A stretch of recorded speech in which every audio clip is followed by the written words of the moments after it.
할렐루야. 말씀 보겠습니다. 마태복음 11장 6절에서 9절까지의 말씀입니다. 제가 받들어 봉독하겠습니다. 누구든지 나로 말미암아 실족하지 아니하는 자는 복이 있도다 하시니라. 그들이 떠나며 예수께서 무리에게 요한에 대하여 말씀하시되 너희가 무엇을 보려고 광야에 나갔더냐? 바람에 흔들리는 갈대냐? 그러면 너희가 무엇을 보려고 나갔더냐? 부드러운 옷 입은 사람이냐? 부드러운 옷을 입은 사람들은 왕궁에 있느니라. 그러면 너희가 어찌하여 나갔더냐? 선지자를 보기 위함이었더냐? 옳다. 내가 너희에게 이르노니 선지자보다 더 나은 자이라. 아멘. 기도합니다. 하나님 아버지 감사합니다. 복되고 귀한 시간 주의 말씀을 증거하려 하오는데 주의 뜻과 섭리만 나타나는 복된 시간 되게 하옵소서. 예수님의 이름으로 기도하옵나이다. 아멘. 중심이란 말이 있습니다. 중심이란 말하기 아주 간단하고 쉽지만 상당히 어려운 말입니다. 한 예를 들어보겠습니다. 스케이트를 잘 타려고 하면 먼저 중심을 잘 잡아야 합니다. 그렇지 못하면 쓰러집니다.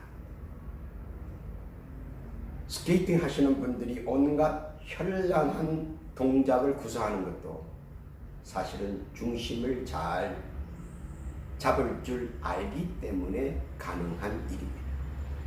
만약 그렇지 못한다면 늘상 넘어지느라고 볼일 못 봅니다. 또 하나 있습니다. 배가 중심을 잡지 못하면 뒤집힙니다.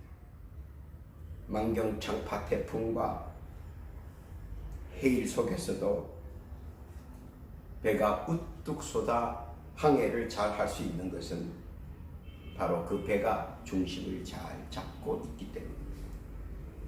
만약에 중심을 잘 잡지 못한다면 그 배는 침몰하고 말 것입니다. 물론 많은 재물의 손실도 함께 침몰할 것입니다. 그만큼 크나 작으나 중심을 잡아야 한다는 데는 일치합니다. 무용수가 무용을 하는 데 있어서 가장 중요한 것은 마찬가지로 중심입니다. 여러 가지 현란한 동작으로 무용을 하지만 최고의 가치와 기본은 중심을 잡는 것입니다. 중심을 잡지 못하면 넘어지기도 하고 다치기도 합니다. 또 자기의 가치도 추락하고 맙니다. 사람은 언제 어디에서나 중심을 잡아야 한다는 겁니다. 중심을 잡지 못하고 계단을 내려가다가 넘어지면 불상사가 일어납니다. 그러므로 우리는 이 세상에 살면서 어디를 가든 무엇을 하든 언제 어디서나 때와 장소를 가리지 않고 중심을 잡고 있어야 합니다. 중심을 잡지 못하면 여러 가지 알게 모르게 넘어지고 자빠지고 깨어지고 합니다. 최악의 순간이 될지도 모릅니다. 그러므로 우리는 순간순간마다 중심을 잘 잡아야 합니다. 언제 어디서나 가리지 않고 중심을 잡아야 한다는 뜻입니다. 잠언서 5장 23절에서 27절까지 이런 권면의 말씀이 나와 있습니다. 물어 지킬 만한 것보다 더욱 내 마음을 지키라. 생명이 이에서 납니다.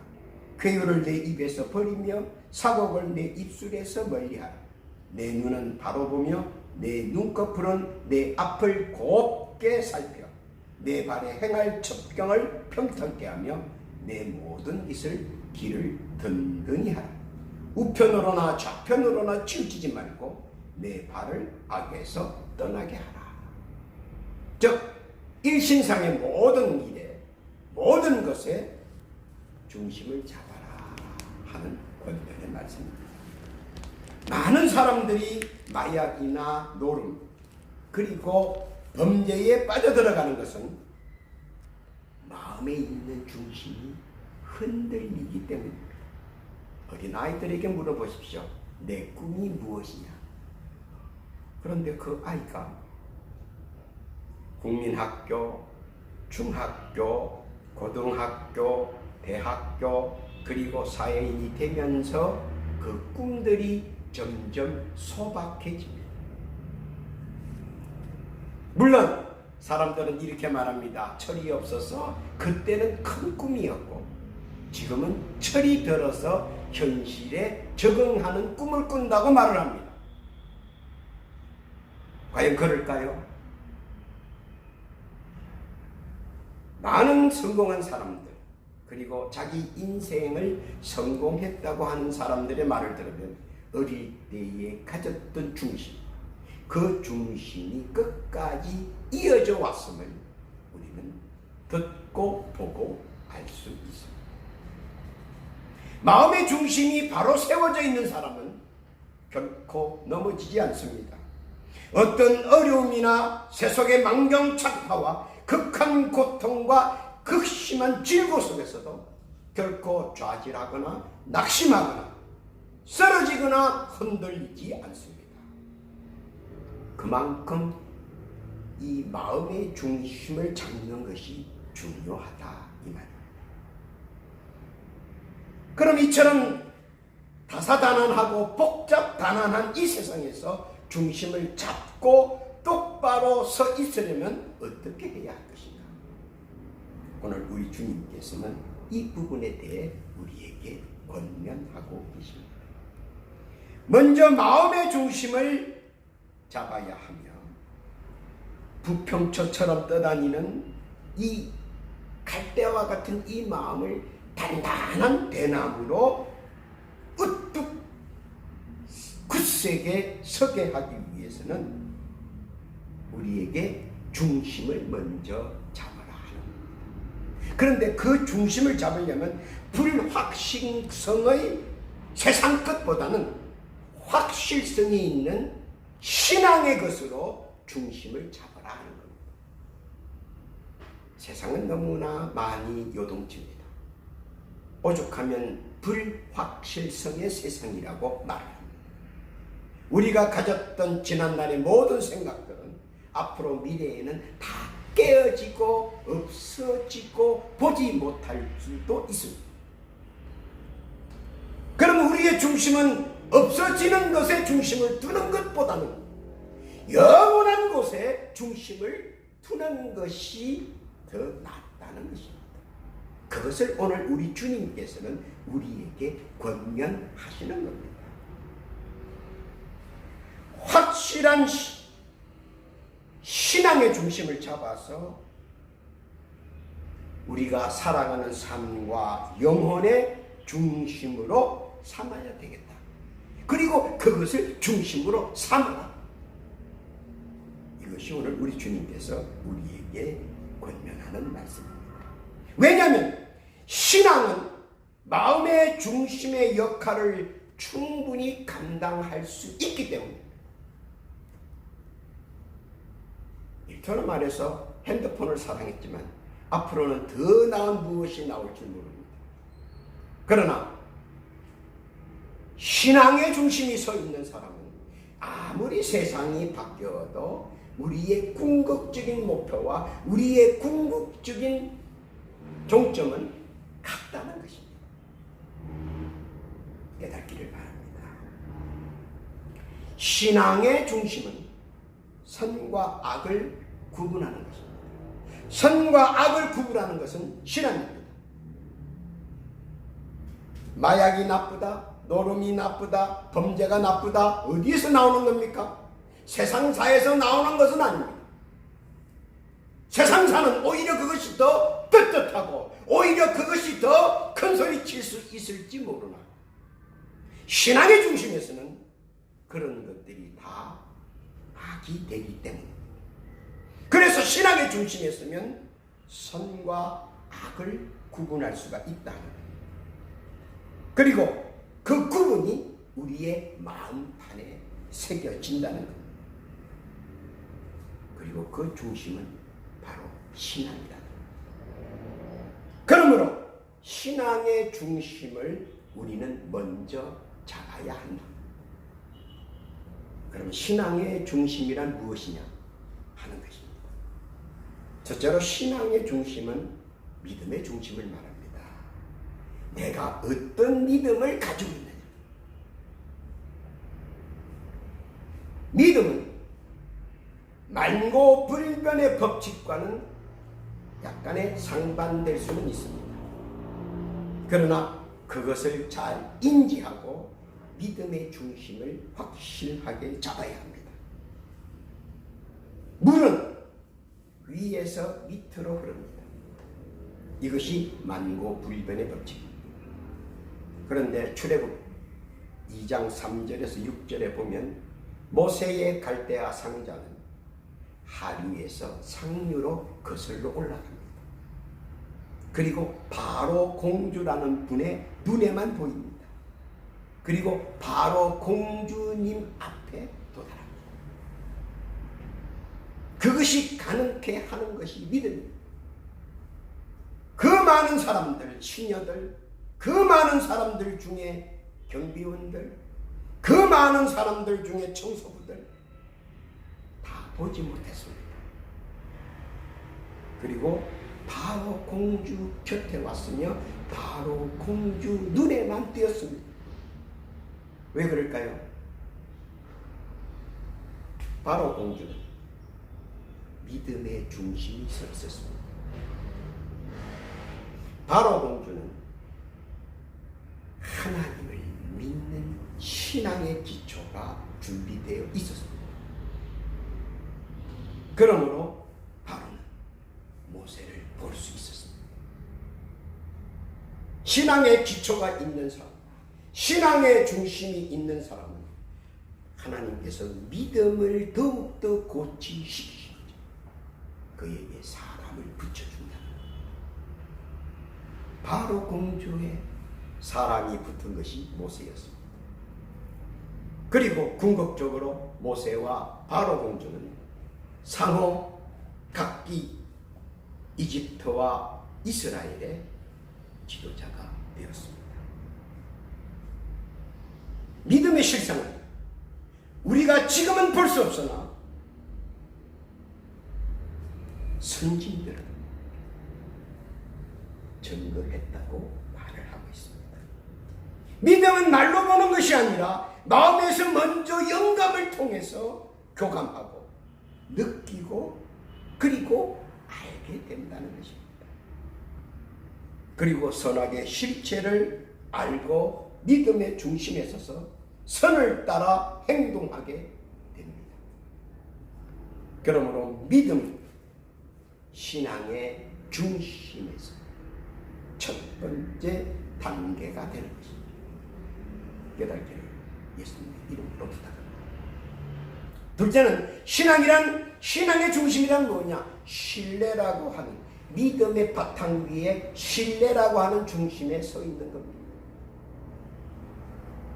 사람은 물 위에 걸을 수 없습니다.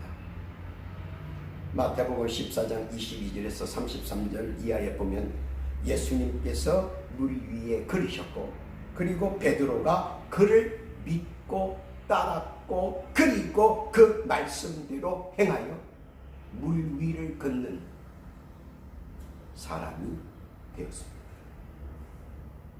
예수를 믿고 그의 말씀을 신뢰한 자들은 누구나 다 물 위를 걸을 수 있다는 가능성을 열어두었습니다.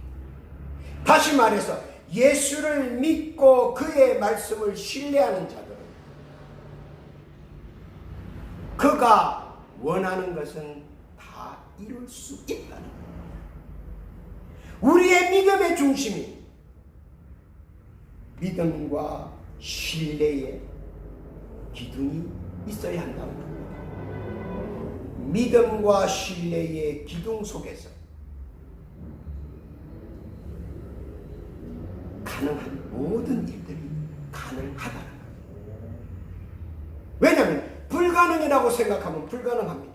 그러나 가능하다고 생각하면, 가능하다고 믿으면 그 일은 가능하게 되는 거죠. 말씀해 보면 모든 것이 불가능한 상황이었어요. 믿음으로 신뢰한 것, 말씀을 신뢰함으로 모든 것을 다 가능케 했다는 겁니다. 야곱이 그러했고, 요셉이 그러했고, 다윗이 그러했고, 그리고 오늘 예수의 말씀을 신뢰하는 여러 성도들이 다 그러했다는 겁니다. 신뢰라는 중심에 서 있는 복되고 귀한 여러분 되시기를 예수님의 이름으로 부탁합니다. 셋째는 신앙의 중심이란 공평이란 중심에 서 있어야 한다는 겁니다. 신앙의 중심은 믿음의 중심이요, 믿음의 중심은 신뢰의 중심이며, 신뢰의 중심은 공평이라는 중심이 서 있어야 된다. 하나님께서 이스라엘 백성에게 새벽 일찍 망태기를 들고 나가서 만나와 메추라기를 수확해라, 그리고 이슬을 수확해라, 이렇게 이스라엘 민족에게 말을 했습니다. 그러자 두 가지 부류의 사람이 나타납니다. 그 말씀을 믿고 큰 망태기를 준비한 사람, 그리고 그 말씀을 믿고 그 말씀을 듣고 아무것도 준비하지 않은 사람. 망태기를 준비한 사람은 아침 일찍 일어나서 만나를, 풍성한 만나를 수확합니다.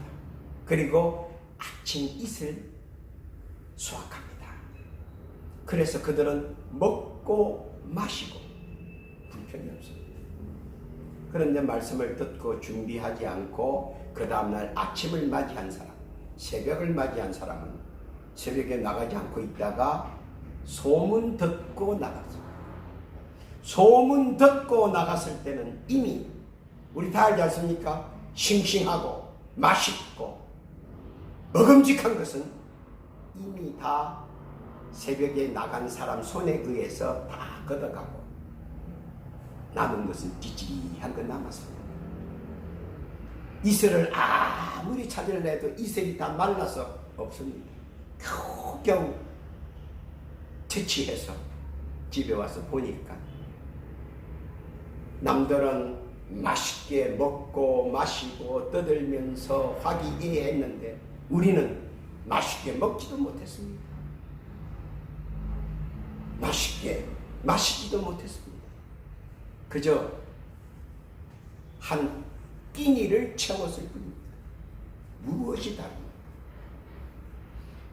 메추라기를 잡기 위해서 큰 망을 준비한 사람은 많은 메추라기를 잡았습니다. 그러나 그 말을 믿지 못한 사람은 집에 있는 소쿠리 가지고 밖에 나가서 메추라기를 잡으려고 하니까 마음과 뜻대로 되지 않습니다.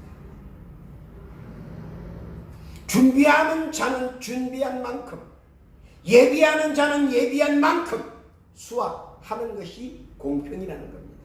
그 공평은 하나님의 말씀, 예수님의 말씀을 많이 신뢰하고 그대로 행동했던 사람, 그리고 그 말씀을 듣고도 행동하지 않은 사람의 차이는, 그 차이가 나는 것은 바로 공평입니다. 내가 한 만큼 내가 가지는 것입니다. 신앙은 타인의 믿음과 신뢰성보다 나의 믿음과 신뢰성을 먼저 표준으로 삼고 나를 평가한다는 겁니다. 이것이 중요합니다.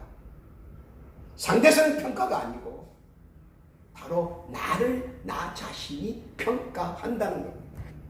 그러므로 아주 공평하고 공정하고 그리고 정의로운 평가가 나올 수 있는 것입니다.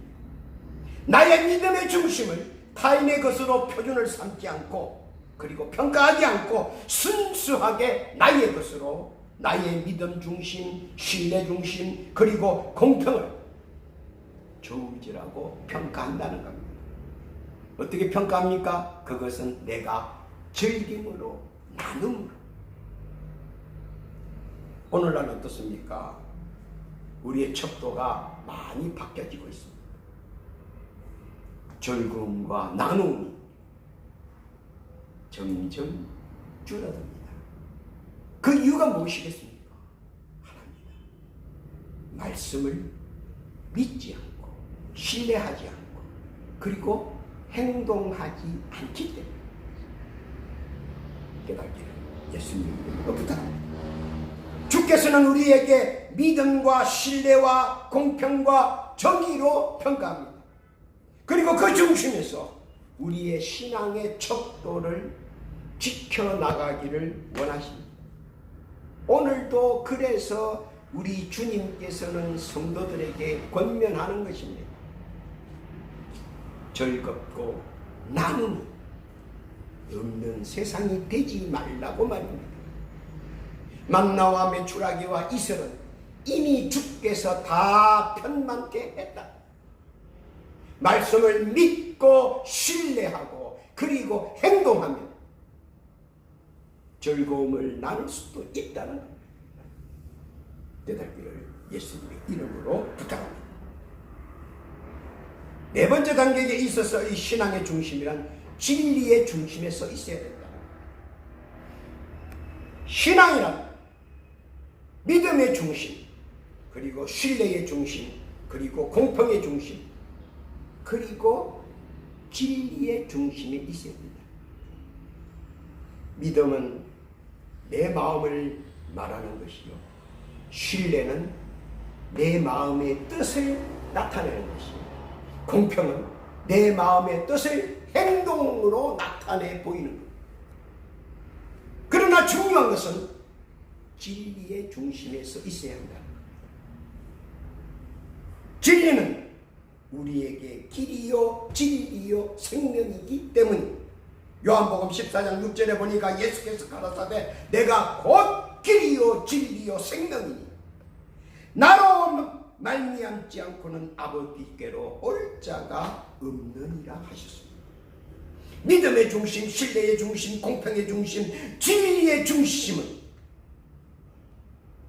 한순간 한순간 우리의 중심의 반경이 넓어져.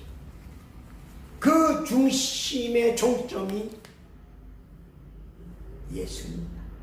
그리고 예수님의 중심에 섭니다. 그때는 뭐가 보입니까? 길이 보이고 진리가 보이고 생명이 보인다 하는 것입니다. 그러니까 우리의 신앙의 중심은 첫째는 믿음의 중심을 지키는 것이요, 둘째는 신뢰의 중심을 지키는 것이요, 셋째는 공평의 중심을 지키는 것이요, 넷째는 진리의 중심을 지키는 것입니다. 그 중심에 누가 있느냐? 바로 예수님이 계십니다. 그리고 우리가 예수의 중점에 두면 세 가지가 보이는데 길이 보이고 그리고 진리가 보이고 그리고 생명이 보인다는 겁니다. 보시기를 바랍니다. 예수님께서는 우리에게 약속하셨습니다.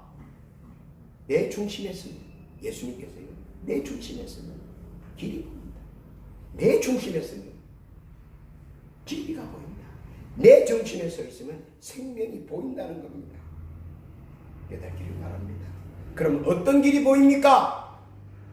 첫 번째로 길이 보인다. 길이 보인다는 것은 우리가 두 가지를 볼 수 있습니다. 첫째는 뭐냐? 이정표가 보인다는 겁니다. 그래서 우리가 운전을 하고 또 가면 이제 서울에서 부산 출발하는데 이제 얼마 가면 부산이구나 알죠. 두 번째는 뭡니까? 종착역이 보인다는 겁니다. 부산 종착역까지 얼마 걸립니다. 안다는 거죠. 알고 가는 길은 행복한 길입니다. 알고 가는 길은 즐거운 길입니다. 그리고 알고 가는 길은 너무나 편안합니다.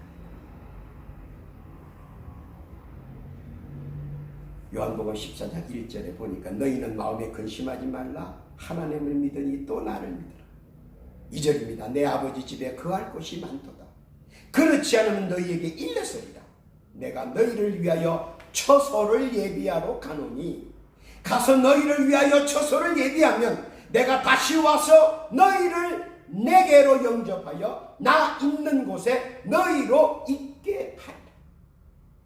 내가 가는 곳에 그 길을 너희가 알리라. 예수님께서는 오늘 이정표를 보여주셨고 그리고 종착역을 보여주셨습니다. 우리 인생의 이정표는 어디요? 우리 인생의 종착역은 어디인가를 말씀하셨습니다. 바로 세상에서 가장 소중하고 연민하고 동경했던 그 길입니다.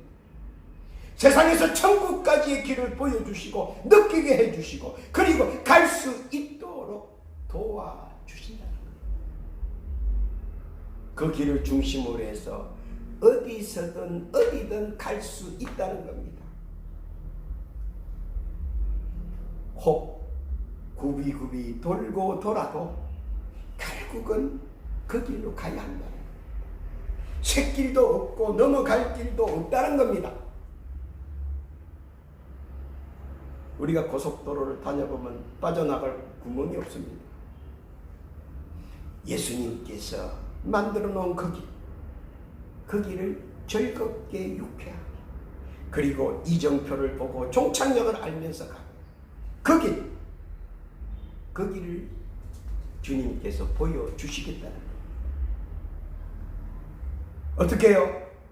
진리의 중심이신 예수님의 말씀을 귀 기울이면서 그분이 말씀대로 하라고 순종하고 그리고 가면 만사 형통이라는 겁니다. 믿으시기를 예수님의 이름으로 부탁합니다. 두 번째 길은 어떤 겁니까? 진리가 보인다는 겁니다. 진리는 무엇입니까? 본디오 빌라도가 요한복음 18장 38절에서 물어봅니다. 진리가 무엇이냐? 답은 하나입니다. 예수를 믿는 것이며 예수의 말씀을 지키는 것이고 예수님께서 예비한 곳으로 가는 것입니다. 요한복음 8장 32절에 보니까 진리를 알지니 진리가 너희를 자유케 하리라. 어째서 자유케 합니까? 예수를 믿고 예수의 말씀을 지키고 예수님께서 예비한 곳으로 가는데 뭐가 필요하냐는 겁니다. 아니 우리 아버지께서 세상에서 가장 좋은 맨션을 지어놓고 이사 오라고 합니다. 무슨 걱정이 더 있습니까? 초가집이 좋아서 초가집에 살려고 합니까? 그런 건 아니지 않습니까? 진리의 요점은 바로 이겁니다. 예수를 믿고 예수의 말씀을 지키고 그리고 예수님이 예비해 놓은 것으로 우리가 가는 것입니다. 우린 그것만 준비하면 되는 겁니다. 다 하나의 들풀과 같은 것입니다. 깨닫기를 바랍니다. 다른 것은 없습니다. 단지 중심을 흔들리게 하는 사설이나 중심을 흔들리게 하는 이설이나 그리고 거짓된 여러 가지 요소로 인하여 갈팡질팡하지 말라는 겁니다. 오직 하나입니다. 진리는 예수를 믿는 것이요 예수의 말씀을 지키는 것이요 그리고 예수님께서 예비한 곳으로 함께 가는 것이다. 마음판에 새기시기를 예수님의 이름으로 부탁합니다. 셋째는 생명입니다. 생명은 뭡니까? 생명은 다른 말로 하면 영생입니다. 영생은 뭡니까? 영원히 사는 것이죠. 이것은 낙원에서 쫓겨난 아담 시대부터 지금까지 바라고 원하고 그리고 소망하는 것입니다. 사람은 행복한 인생과 즐겁고 유쾌한 영원한 천국 가는 것, 그것을 사람들은 원합니다. 그런데 그것이 멀리 있다고 생각하면 한없이 멀리 있습니다. 가까이 있다고 생각하면 한없이 가까이에 있는 것입니다. 이유는 하나입니다. 영생의 공식을 아는 사람 그리고 영생의 공식을 이해하지 못하는 사람이나 모르는 사람, 인생이 행복하고 즐겁고 유쾌한 사람은 영생의 공식을 아는 사람입니다. 그러나 불행하고 슬프고 그리고 늘 근심스러운 것은 영생의 공식을 이해하지 못하거나 모르는 사람들이. 여러분들은 어떤 주제들이십니까? 한번 자문자답해 보시기 바랍니다. 영생의 공식, 요 세 가지입니다. 아주 간단합니다. 첫 번째 뭡니까? 하나님의 사랑을 깨달아라는 겁니다. 요한복음 3장 16절에 보니까 하나님이 세상을 이처럼 사랑하사 독생자를 주셨으니 이는 저를 믿는 자마다 멸망치 않고 영생을 얻게 하려 하십니다. 하나님의 사랑 깨달아요. 그거 깨달으면 됩니다.